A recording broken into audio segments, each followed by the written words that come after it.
Magandang araw mga kagabay, ngayon po December 13, 2024, araw po ng Biyernes. At ngayon po ay kapistahan ni Santa Lucia, Birhen at Martir.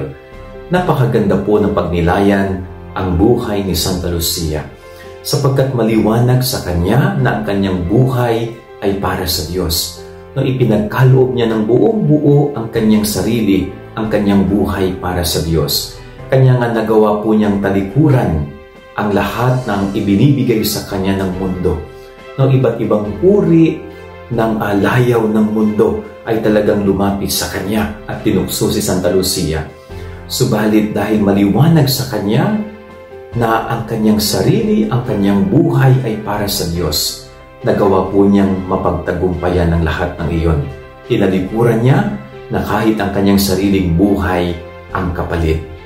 Sana ko matuto tayo sa katangian ni Santa Lucia na huwag nating ipagpapalit ang Diyos sa kahit anumang ino-offer sa atin ng mundo, lalong-lalo na po ang layaw. Kung ang buhay man natin ang magiging kapalit, alang-alang sa ating pagyakap at pag-ibig sa Diyos, ialay po natin ng buong buo ang ating sarili at buhay. Yan ang ating gabay-alang ngayong maghapon. God bless po sa inyong lahat. Pagpalain kayo ng Panginoon.